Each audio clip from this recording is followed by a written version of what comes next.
محترم حضرات، خطبہ مسنونہ کے بعد میں نے ابھی آپ کے روبرو سورہ ہود کی ایک آیت پڑھی ہے۔ اس آیت میں اللہ رب العزت نے ہم سبھی اہل ایمان کے لیے بڑا پیغام دیا ہے۔ اللہ تعالیٰ نے کہا وَمَا كَانَ رَبُّكَ لِيُهْلِكَ الْقُرَىٰ بِالظُّلْمِ وَأَهْلُهَا مُصْلِحُونَ۔ اللہ بستیوں کو ایسے ہی ظلم سے ہلاک نہیں کرتا جبکہ ان کے درمیان اصلاح کرنے والے موجود ہوں۔ اس آیت سے پہلے اللہ نے کئی معذب اقوام کا تذکرہ کیا، کئی ایسی قوموں کا تذکرہ کیا جن پر اسی دنیا میں عذاب آیا۔ قوم شعیب کا تذکرہ، قوم سمود کا تذکرہ، قوم عاد کا تذکرہ، قوم لوط کا تذکرہ، ایسی کئی قوموں کا ذکر کیا جن پر کہ اسی دنیا میں عذاب آیا تھا۔ اللہ نے کہا ان قوموں پر عذاب آنے کا سبب محض یہ نہ تھا یہ قومیں بری تھیں، نافرمان تھیں۔ کہا ان قوموں پر عذاب آنے کا ایک بہت اہم سبب یہ تھا ان قوموں کے برے ہونے کے ساتھ ساتھ ان کے درمیان اصلاح کا جذبہ رکھنے والے نہ رہے، دعات اور مبلغین نہ رہے، امر بالمعروف اور نہی عن المنکر کرنے والے نہ رہے، اچھائی کو اچھائی کہنے والے، برائی کو برائی کہنے والے نہ رہے، سچ کو سچ کہنے والے، جھوٹ کو جھوٹ کہنے والے نہ رہے، خیر کی طرف بلانے والے نہ رہے، شر کی طرف بلانے والے نہ رہے۔ اور اللہ کہہ رہا ہے کہ جب کوئی سماج، کوئی معاشرہ مصلحین سے خالی ہو جائے، جہاں خیر کی طرف بلانے والے نہ رہے اور برائی سے روکنے والے نہ رہے، ایسے سماج کو اس زمین پر جینے کا کوئی حق نہیں رہتا۔ ایسا سماج میرے غیظ و غضب کا اور میرے عذاب کا مستحق ٹھہرتا ہے۔ اللہ نے کہا وَمَا كَانَ رَبُّكَ لِيُهْلِكَ الْقُرَىٰ بِظُلْمٍ وَأَهْلُهَا مُصْلِحُونَ۔ جب تک کسی بھی بستی میں، کسی بھی شہر میں، کسی بھی علاقے میں اصلاح کرنے والے موجود ہو، امر بالمعروف کرنے والے موجود ہو، دعوت و تبلیغ کا جذبہ رکھنے والے موجود ہو، اس وقت تک اللہ کا عذاب اس سماج سے ٹلا رہتا ہے، ہٹا رہتا ہے، دور رہتا ہے۔ حضرات، یہ آیت بہت بڑا پیغام ہم سب کو دیتی ہے۔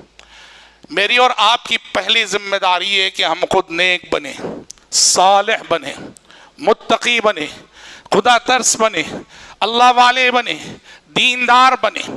یہ ہماری پہلی اور اولین ذمہ داری ہے کہ خود صالح بنیں۔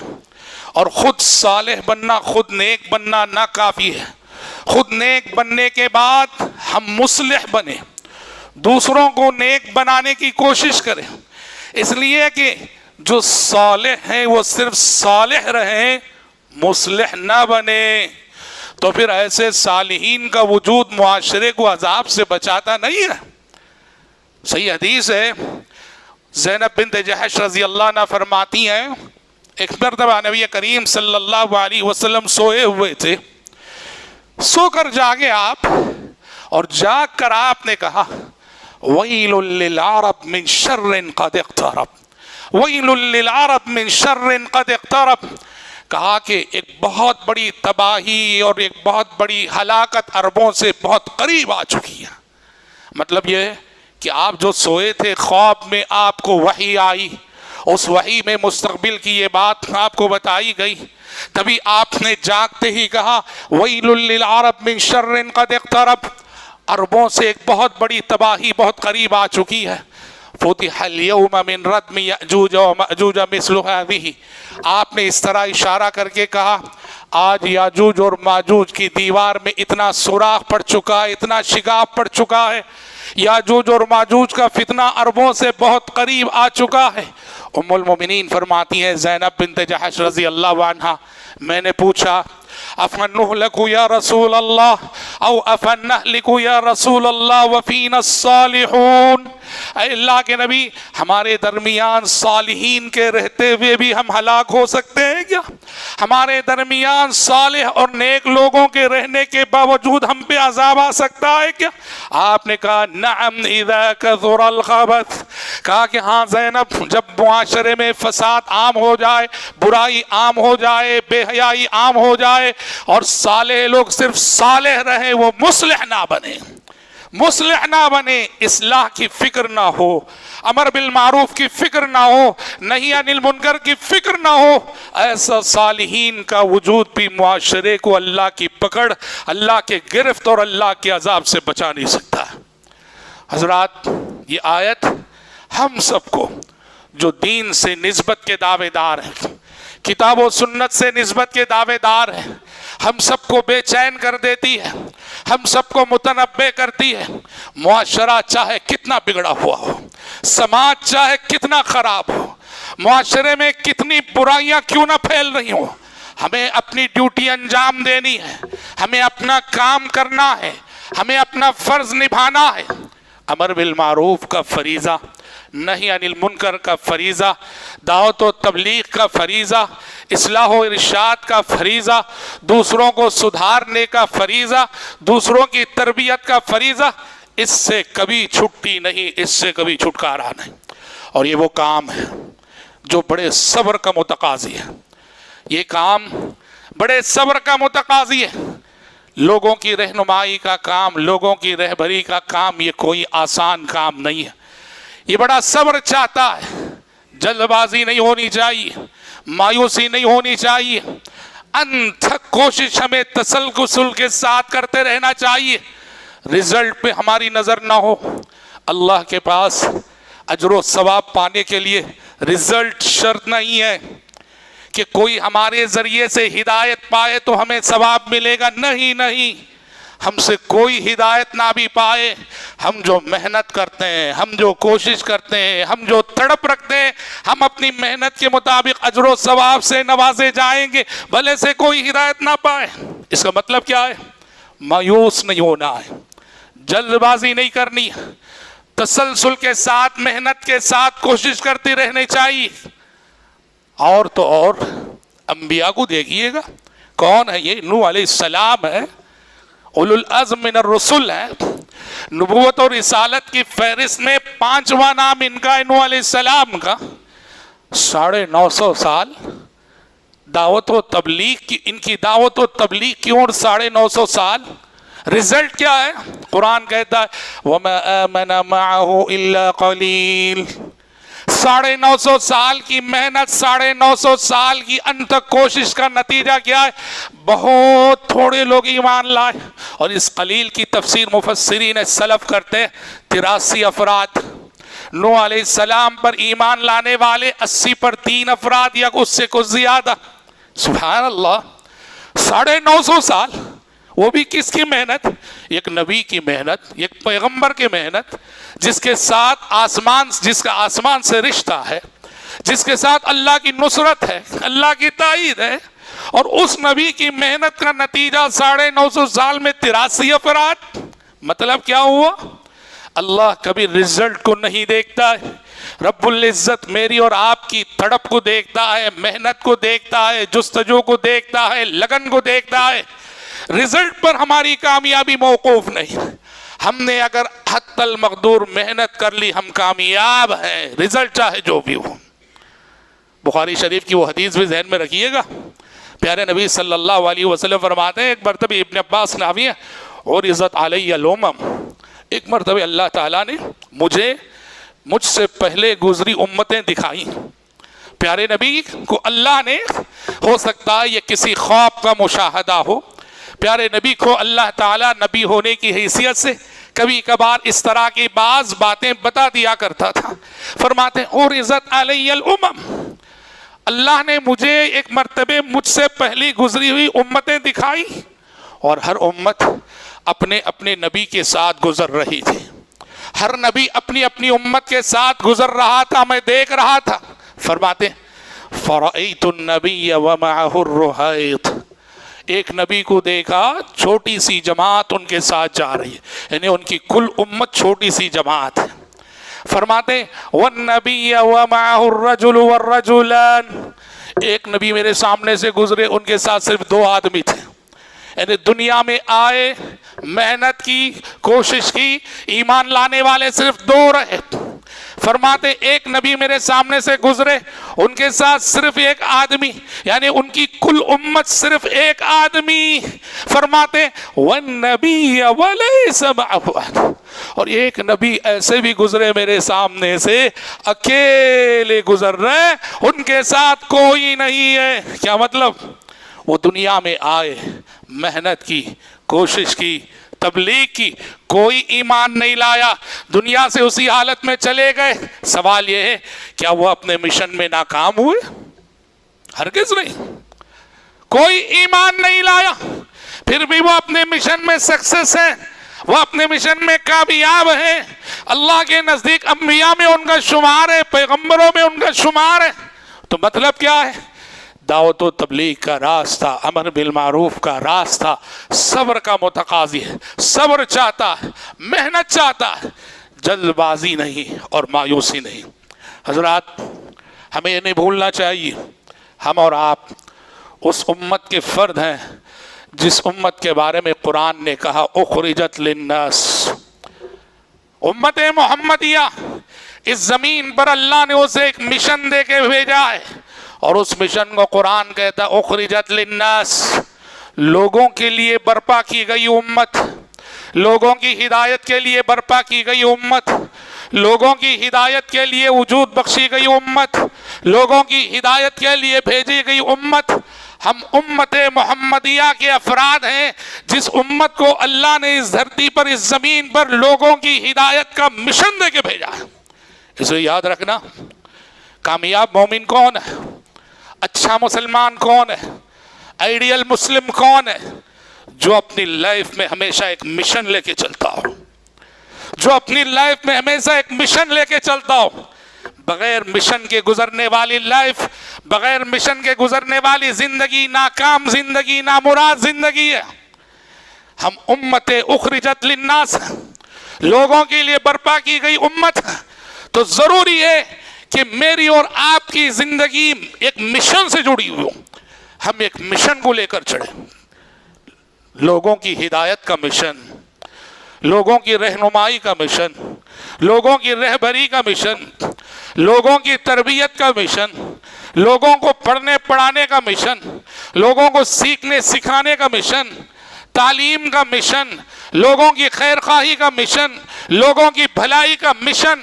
ہماری لائف کا ایک مقصد ہونا چاہیے، ایک ٹارگٹ ہونا چاہیے، ایک مشن ہونا چاہیے۔ اگر ہماری لائف، ہماری زندگی بغیر ٹارگٹ کے گزرتی ہے، بغیر مشن کے گزرتی ہے، معاف کیجئے میں کہنے پر، اولئک کالانعام بل ہم اضل۔ قرآن کہتا ہے اس زمین پر جینے والے کچھ انسان ایسے ہوتے ہیں جن کا مقصد صرف کھانا پینا ہے، سوائے کھانے پینے کے کوئی اور ٹارگٹ نہیں۔ قرآن نے کہا وَيَأْكُلُونَ كَمَا تَأْكُلُ الْأَنْعَامُ، جانوروں جیسے کھاتے ہیں ویسے کھاتے ہیں جیسے جانور کھاتے ہیں۔ کھانا پینا، عقل رکھتے ہوئے کھانا پینا مشن ہو۔ اس لیے یاد رکھنا، اللہ نے ہمیں عقل کی دولت سے نوازا ہے، امت محمدیہ کا فرد بنایا ہے، تو ہم میں سے ہر شخص کی زندگی کا ایک مشن ہونا چاہیے، اور مشن لے کر چلو، ارادہ کرو، ایک مشن رکھو، ایک ٹارگٹ رکھو، ارادہ کرو، اللہ سے مدد مانگو، اللہ سے دعا کرو، اور جب اللہ آپ کی نیت سچی ہوگی، آپ کا ارادہ سچا ہوگا، آپ کے مشن میں رب العزت ایسی کامیابی دے گا، دنیا دیکھتی رہ جائے گی۔ آئیے میں آپ کو ایک ایسے ہی مشن والے انسان کی بات بتاؤں جو سلف کے دور کا نہیں، سلف تو سلف رہے رضی اللہ عنہ اجمعین، میں موجودہ دور کی بات کر رہا ہوں۔ انسان جب صدق دل کے ساتھ، اخلاص نیت کے ساتھ، سچے جذبے اور سچی تڑپ کے ساتھ اپنی لائف میں، اپنی زندگی میں ایک مشن لے کے چلتا ہے، اللہ کی مدد کیسے اس کے شامل حال ہوتی ہے۔ آپ میں سے بعضوں نے سنا ہوگا یا نہ سنے ہو تو سن لیں، ایک ایسی شخصیت جس نے اپنی زندگی کا ایک مشن، ایک ٹارگٹ طے کیا اور اس کے لیے اپنی زندگی وقف کر دی، اور رب العزت نے کیسی کامیابی عطا کی۔ کون ہے یہ؟ یہ ہے ڈاکٹر عبد الرحمن السمائت۔ ڈاکٹر عبد الرحمن السمائت کون ہے؟ کویت کے رہنے والے تھے، پیشے سے ڈاکٹر تھے، کویت کے جانے مانے ڈاکٹر تھے۔ یہ ہوا یہ اللہ نے ان کے دل میں ایک جذبہ پیدا کیا، ایک جذبہ ڈالا خدمت دین کے حوالے سے، خدمت امت کے حوالے سے، خدمت انسانیت کے حوالے سے۔ انہوں نے سوچا کہ زندگی ملی ہے تو کچھ کرنا ہے، زندگی میں کیا کرنا ہے؟ تو ان کی نظر پڑی، انہوں نے جائزہ لیا، اور جائزہ لینے کے بعد طے کیا کہ افریقہ شفٹ ہو جائیں گے۔ افریقہ میں غربت، غریبی، فقر و فاقہ، بھوک مری، آپ جانتے ہیں کہ گزشتہ صدی میں افریقہ سے بھوک مری، غریبی، فقر و فاقے کی ایسی خبریں آئی، انسانیت سوز خبریں، انسانیت سوز خبریں۔ آبادیاں مٹ گئی غربت کی وجہ سے، جہالت کی وجہ سے، لا علمی کی وجہ سے۔ ڈاکٹر عبد الرحمن السمائت نے یہ طے کیا کہ اب میری باقی زندگی گزرے گی افریقہ میں، کویت کی آرام دہ زندگی چھوڑ کر۔ آپ جانتے ہیں عرب حضرات میں عام طور پہ سمجھا جاتا ہے سب سے نازک مزاج کے، بہت آرام پسند لوگ کہتے ہیں کویتی حباب ہوتے ہیں، لیکن واللہ اس معاشرے سے جو خیر پہنچا ہے عالم اسلام کو، الحمدللہ۔ ڈاکٹر عبد الرحمن السمائت نے طے کیا میری زندگی اب افریقہ میں گزرے گی، کویت کی آرام دہ زندگی کو قربان کیا۔ وتھ فیملی وہ شفٹ ہو گئے افریقہ۔ زندگی کے 30 قیمتی سال انہوں نے افریقہ میں گزارے، افریقہ کے دیہاتوں میں، افریقہ کے جنگلوں میں، افریقہ کے اس غربت زدہ ماحول میں 30 سال گزارے، اور اس بندے کے ساتھ کویت کے سارے اہل خیر اور محسنین کا تعاون رہا۔ سارا کویت کے خیراتی ادارے، کویت کے محسنین ان کے ساتھ کھڑے ہو گئے، خزانے کھول دیے، دل کھول کر ان کا تعاون کیا۔ آپ جانتے ہیں 30 سال 29 ایئرس 20 پر 9 سال انہوں نے افریقہ میں گزارے، موت تک۔ آج سے 12 سال پہلے ان کا انتقال ہوا۔ 20 پر 9 سال گزارے افریقہ میں، واللہ العظیم 20 پر 9 سال کا رزلٹ کیا ہے جانتے ہیں؟ کیا آپ یقین کریں گے اگر میں بتاؤں آپ کو؟ شاید آپ کو یقین نہ ہو، مگر یہ سچائی ہے، یہ صداقت ہے، شواہد ہیں، ثبوت ہے کہ 29 سالوں کی مدت میں اس بندے کے ذریعے سے 11 ملین افراد مشرف باسلام ہوئے۔ کتنے؟ 11 ملین افراد مشرف باسلام ہوئے۔ اللہ اکبر۔ ایک شخص کا ہدایت پانا، ایک شخص کا اسلام لانا کتنی بڑی سعادت کی بات ہے۔ آپ کے ذریعے سے، آپ کے ہاتھ میں ایک شخص نے کلمہ پڑھ لیا، آپ اس زمین کے اتنے بڑے خوش نصیب انسان ہیں کہ اللہ اکبر، جنت کا ایک کنفرم ٹکٹ آپ اپنے پاس رکھ دو۔ جیسے پیارے نبی نے حضرت علی سے کہا تھا لَأَن يَهْدِيَ اللَّهُ بِكَ رَجُلًا وَاحِدًا خَيْرٌ لَكَ مِنْ حُمُرِ النَّعَمِ۔ علی، تمہارے ذریعے سے ایک شخص ہدایت پا جائے، ایک شخص تمہارے لیے کئی سرخ اونٹوں سے بہتر ہے۔ ایک شخص کا ہدایت پانا، ایک شخص کا ہمارے ذریعے سے سیدھے راستے پہ آ جانا کئی سرخ اونٹوں کی دولت سے بہتر ہے۔ یہ خوش نصیبی، یہ سعادت مندی کس قدر قابل رشک ہے۔ اس بندے کے ذریعے سے افریقہ کے 11 ملین لوگ اسلام میں داخل ہوئے۔ مسجدیں کتنی بنائی؟ 5700 مسجدیں بنائی پوری افریقہ میں، 5700 مسجدیں۔ کنویں کتنے کھدوائے؟ پانی کا انتظام 9500 کنویں کھدوائے، 9500۔ مدرسے کتنے کھولے؟ 860 مدرسے کھولے۔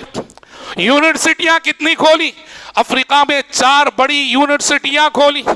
یتیم خانے چلایا کرتے تھے، یتیم خانے میں 15,000 بچے پڑھا کرتے تھے، تربیت پایا کرتے تھے۔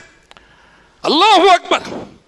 یہ ایک شخص جب ارادہ کرتا ہے، عزم کرتا ہے، اور جب ایک مشن لے کے نکلتا ہے، اللہ کی مدد اس کے شامل حال ہوتی ہے۔ تو اتنا بڑا کام، واللہ قرآن جیسا کہتا ہے ابراہیم علیہ السلام کے بارے میں، ان ابراہیم کان امہ، ان ابراہیم کان امہ۔ اس کے کئی معنی ہیں، اس میں سے ایک معنی ابراہیم تنہا اپنی جگہ ایک امت، واقعی اس امت میں ایسے افراد ہیں کہ اللہ رب العزت اس اکیلے فرد سے امت کا کام لیتا ہے. بعض افراد ایسے ہوتے ہیں اکیلے رہ کر وہ ایک امت کا مشن لے کے چلتے ہیں. میں اکیلا ہی چلا تھا جانب منزل مگر، میں اکیلا ہی چلا تھا جانب منزل مگر، لوگ ساتھ آتے گئے اور کارواں بنتا گیا. تو مشن لے کے چلو، کیونکہ ہم اس امت کے فرد ہیں. اخرجت للناس، میں، میرے بیوی بچے، میری فیملی، بس اس سے بڑھ کے میں سوچوں گا نہیں. یہ خود غرضی کی زندگی ہے. میں اور میری فیملی، بس اس سے بڑھ کے مجھے کچھ لینا دینا نہیں. نہیں، یہ امت اخرجت للناس کا فرد ہونے کا تقاضا نہیں. مجھے آپ کو، علماء کو، اصحاب اثر و رسوخ کو، امت کے دانشوروں کو، امت کے ارباب حل و عقد کو، پوری امت کا سوچنا ہے، پوری انسانیت کا سوچنا ہے کہ ہم سے امت کا کیا بھلا ہوگا، ہم سے انسانیت کا کیا بھلا ہوگا، ہم سے اپنے ملک کا کیا بھلا ہوگا. جس سٹی میں ہم رہتے ہیں اس سٹی میں ہم کیا بھلا کریں گے، جس محلے میں ہم رہتے ہیں اس محلے میں ہم کیا بھلا کریں گے. مومن خیر الناس من ينفع الناس، خیر الناس من ينفع الناس، لوگوں میں سب سے اچھا وہ ہے جو لوگوں کے حق میں نفع بخش ثابت ہوتا ہو. جائزہ لو کہ اپنی ذات سے کتنوں کو فائدہ پہنچایا. یہ بھی تو سوچئے کبھی تنہائیوں میں ذرا، یہ بھی تو سوچئے کبھی تنہائیوں میں ذرا، دنیا سے ہم نے کیا لیا، دنیا کو کیا دیا. یہ سوچنا چاہیے کہ دنیا سے ہم نے لیا کتنا ہے اور دنیا کو ہم نے دیا کتنا. دنیا کو دینا چاہیے، اور اس دنیا میں جو دیتے ہیں نا، دینے والوں کی اس دنیا نے ہمیشہ سے قدر کی ہے. دینے والوں کی قدر دوست و دوست دشمن بھی کرنے پہ مجبور ہوتا ہے. دینے والے بنو، لینے والوں کی قدر نہیں. دینے والوں کی قدر جو اس زمین پر دوسروں کو دیتے ہیں اپنی قابلیت، اپنی صلاحیت کے ذریعے سے، دنیا ہمیشہ ان کی قدر کرتی ہے. حضرات، کہنے کا مقصد یہ ہے کہ میرے اور آپ کے سامنے کرنے کے کام بہت ہیں. کام تو بہت ہیں، لیکن یہ کہ میں اور آپ ان کاموں میں کچھ ایسی حصے داری اپنی ادا کر دیں کہ آخرت میں میرا اور آپ کا بیڑا پار ہو جائے. بڑے کام ہیں. جس ماحول میں ہم جی رہے ہیں، شرک کا فتنہ پھیلتا جا رہا ہے. ہم غیر مسلمین کی بات نہیں کر رہے ہیں، مسلمانوں کی بات کر رہے ہیں. مزاروں کا فتنہ، درگاہوں کا فتنہ، تربتوں کا فتنہ، پیروں کا فتنہ، اولیاء پرستی کا فتنہ، شخصیت پرستی کا فتنہ، شرک کا فتنہ پھیلتا جا رہا ہے. توحید پرستوں کو اس فتنے کی روک تھام کے لیے اور توحید کی نشر و اشاعت کے لیے بہت فکر مند ہونا چاہیے. لیکن یاد رکھنا کہ شرک کو مٹانے کے لیے، توحید کی نشر و اشاعت کے لیے حکمت چاہیے، اس سماج میں نرمی چاہیے، اور جوش سے زیادہ ہوش چاہیے. جوش سے زیادہ ہوش چاہیے. جذباتیت بہت نقصان کرتی ہے. حکمت کے بغیر کام ہوگا نہیں. شرک سے کبھی کوئی کمپرومائز نہیں، شرک کے معاملے میں کبھی کوئی نرمی نہیں، مگر نرمی میرے لہجے میں ہونی چاہیے، نرمی میری گفتگو میں ہونی چاہیے، نرمی میری بات چیت میں ہونی چاہیے. آج ہم میں سے بعض بھائی جو واقعی بڑی غیرت ایمانی رکھتے ہیں، غیرت عقیدہ رکھتے ہیں، غیرت توحید رکھتے ہیں، اپنی سختی کی وجہ سے ان کی دعوت کا، ان کی کوششوں کا کوئی رزلٹ نہیں نکلتا. نرمی پیدا کیجیے. دعوت و تبلیغ کی جب بات آتی ہے، فرعون جیسا ظالم و متکبر بھی نرمی کا حق رکھتا ہے. یہاں جب اللہ نے موسیٰ علیہ السلام اور ہارون علیہ السلام سے کہا تھا فرعون کے پاس جا رہے ہو، اس نصیحت کو یاد رکھنا، فَقُولَا لَهُ قَوْلًا لَيِّنًا، جا کے فرعون سے نرم لہجے میں بات کرنا. دعوت و تبلیغ کے میدان میں اگر فرعون نرمی کا حق رکھتا ہے تو میرا اور آپ کا مدعو چاہے کتنا بگڑا ہوا، کتنا فاسد عقیدے والا ہو، وہ بدرجہ اولیٰ اس نرمی کا حق رکھتا ہے. آج ہماری کوششوں کا اگر رزلٹ نہیں نکلتا ہے، یا لوگ ہمیں تانا دیتے ہیں، دور بھاگتے ہیں، تو شاید میری سختی کی وجہ سے. اس لیے بھائیوں، توحید پرستو، اللہ نے آپ کو توحید کی شکل میں بڑی نعمت عطا کی ہے. جو لوگ اس نعمت سے محروم ہیں، محبت کے ساتھ اس کی تبلیغ کیجئے، محبت کے ساتھ اس نعمت توحید کو عام کیجئے. کرنے کا ایک کام ہمارا یہ بھی ہے کہ ہم جس سماج میں جی رہے ہیں، ہمارا خاندانی نظام بہت بکھرا ہوا ہے. ہمارا خاندانی نظام بہت بکھرا ہوا ہے. میاں بیوی کے جھگڑے، اولاد اور والدین کے جھگڑے، بھائی بھائی کے جھگڑے، بہن کے بہن سے اختلافات، خاندان نفرت کی آگ میں جل رہے ہیں. یاد رکھنا، خاندان یہ سکون کا ذریعہ ہے. خصوصاً یہ جو میاں بیوی کا رشتہ ہے، قرآن کہتا ہے، اللہ نے کہا تمہاری زندگی کا سکون ہم نے اس رشتے میں رکھا ہے. وَمِنْ آيَاتِهِ أَنْ خَلَقَ لَكُم مِّنْ أَنفُسِكُمْ أَزْوَاجًا لِتَسْكُنُوا إِلَيْهَا. آج وہی رشتہ سکون کے بجائے ٹینشنوں کا ذریعہ بنا ہوا ہے. جس رشتے میں اللہ نے سکون رکھا، وہی رشتہ ٹینشن دے رہا ہے. شوہر بیوی کو ٹینشن دے رہا ہے، بیوی شوہر کو ٹینشن دے رہی ہے. سماج کی صورتحال کیا ہے؟ دیکھو، زندگی کس چیز کو کہتے ہیں؟ زندگی لمبی لمبی بلڈنگوں کا نام نہیں، زندگی بڑے بڑے اپارٹمنٹ کا نام نہیں، زندگی شاندار عمارتوں کا نام نہیں. لائف کسے کہتے ہیں؟ زندگی کسے کہتے ہیں؟ یہ جو دلوں میں جو محبت ہوتی ہے اس کو کہتے ہیں. آپس کے جو اچھے مثبت تعلقات ہوتے ہیں، زندگی اس کو کہتے ہیں، فیملی اس کو کہتے ہیں. آج سماج میں یہ ہوا، گھر تو شاندار بن گئے، بلڈنگیں تو شاندار بن گئی، اپارٹمنٹ تو بڑے عالیشان ہو گئے، لیکن ان بلڈنگوں کے اندر گزرنے والی زندگی عبرت بن گئی. سکون نہیں گھروں میں.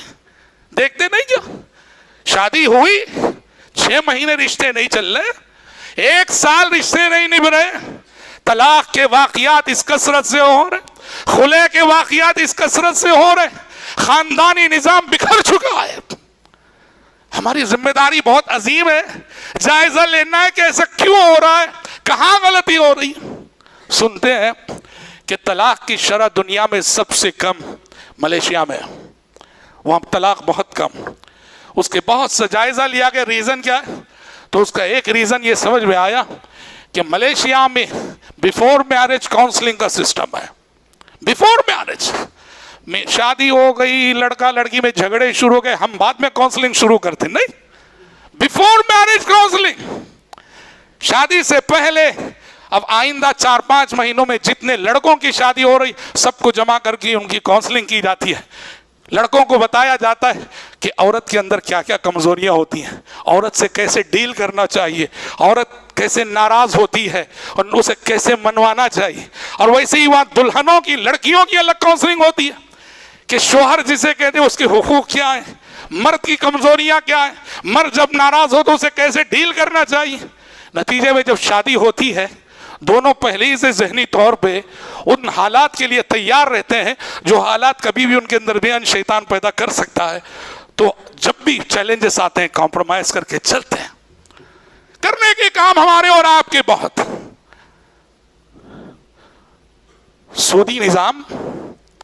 سودی نظام ہمارے معاشرے کو تباہ کیا جا رہا ہے، اور یہ ایسی لعنت ہے سود، کیا امیر کیا غریب سبھی مبتلا ہے. کیا امیر کیا غریب سبھی مبتلا ہے سود کی اس لعنت میں، جس لعنت کے سلسلے میں قرآن کہتا ہے فَأْذَنُوا بِحَرْبٍ مِّنَ اللَّهِ وَرَسُولِهِ. اگر سودی نظام کو چھوڑنا نہیں چاہتے ہو تو اللہ اور اس کے رسول سے اعلان جنگ کر دو. ہاں، اتنا بڑا گناہ. غریبوں کا تو حال یہ بھائیو، جاؤ سلم علاقوں میں دیکھو، 10-10 ہزار کے لیے، 5-5 ہزار کے لیے ہماری غریب عوام سود خوروں کے چنگل میں گرفتار ہے. 5,000 کا سودی قرض لیا، 10,000 کا سودی قرض لیا، اب وہ بننے کی طاقت نہیں ہے، کیپیسٹی نہیں ہے، سود در سود ہوتے ہوئے 10,000 کی رقم 50,000 ہو چکی ہے. نتیجے میں بیچارہ غریب اپنے بیوی بچوں سمیت خودکشی کرنے پہ مجبور ہے. امت کے مالداروں کی ذمہ داری بنتی ہے، اگر امت کے لیے کچھ کرنا چاہتے ہو بیت المال کا مشن لے کے آگے بڑھو. بیت المال کا ایک سسٹم بناؤ، بیت المال کا ایک نظام قائم کرو. اور سود کی لعنت میں یہ جو ہمارا غریب، چیلنج تو بہت ہے، ہم ساری ضرورت پوری نہیں کر سکتے، لیکن اتنا تو ہے کہ چند غریبوں کو تو سود کی اس لعنت سے ہم بچا سکتے ہیں اپنے طور پر. لہذا بیت المال کا اللہ نے جن لوگوں کو دولت سے نوازا ہے، مال سے نوازا، یہ دولت اللہ نے آپ کو دی ہے، پر وہ آپ کی نہیں ہے، وہ امانت ہے اللہ کی. اللہ آپ کو دے کے آزما رہا ہے، اس لیے آپ کے ہاتھ میں جو دولت ہے، جو پیسہ، اس سے امت کی بھلائی کے کچھ کام کر جاؤ، بیت المال کا نظام قائم کر جاؤ، اور امت کو سود کے فتنے سے بچانے کی سنجیدہ کوششیں کرو.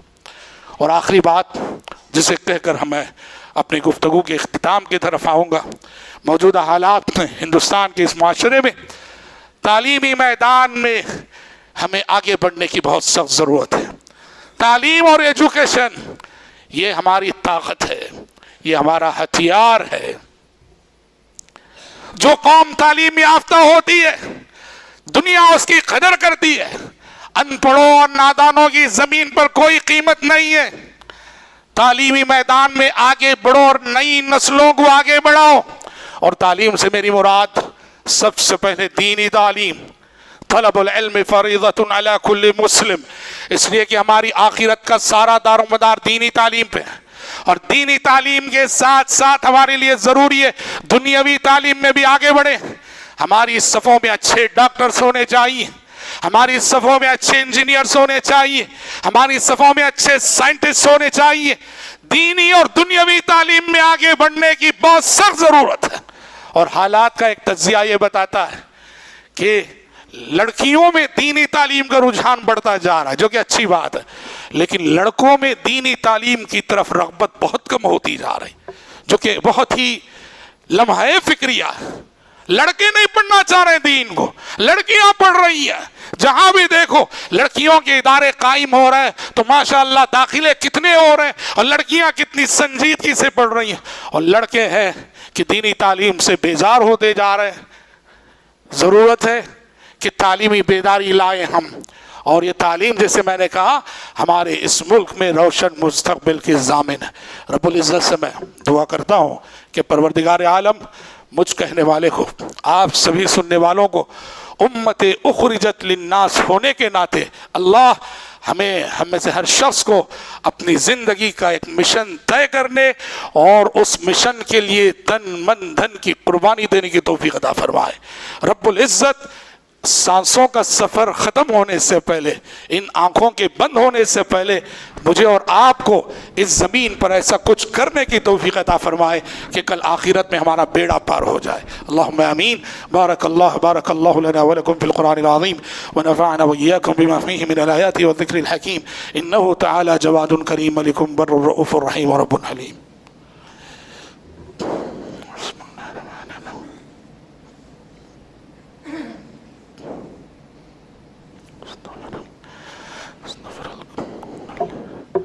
إن الحمد لله نحمده ونستعينه ونستغفره ونعوذ بالله من شرور أنفسنا ومن سيئات أعمالنا. من يهده الله فلا مضل له ومن يضلل فلا هادي له. وأشهد أن لا إله إلا الله وحده لا شريك له وأشهد أن محمدا عبده ورسوله. أما بعد فإن خير الحديث كتاب الله وخير الهدي هدي محمد صلى الله عليه وسلم وشر الأمور محدثاتها وكل محدثة بدعة وكل بدعة ضلالة وكل ضلالة في النار. أعوذ بالله السميع العليم من الشيطان الرجيم. إن الله وملائكته يصلون على النبي يا أيها الذين آمنوا صلوا عليه وسلموا تسليما. اللهم صل على محمد وعلى آل محمد كما صليت على إبراهيم وعلى آل إبراهيم إنك حميد مجيد. اللهم بارك على محمد وعلى آل محمد كما باركت على إبراهيم وعلى آل إبراهيم إنك حميد مجيد. وصل على جميع الأنبياء والمرسلين والملائكة المقربين والخلفاء الراشدين. اللهم انصر من نصر دين محمد صلى الله عليه وسلم واجعلنا منهم آمين. واخذل من خذل دين محمد صلى الله عليه وسلم ولا تجعلنا منهم آمين. عباد الله رحمكم الله، إن الله يأمر بالعدل والإحسان وإيتاء ذي القربى وينهى عن الفحشاء والمنكر والبغي يعظكم لعلكم تذكرون. اذكروا الله يذكركم وادعوه يستجب لكم ولذكر الله أكبر والله يعلم ما تصنعون.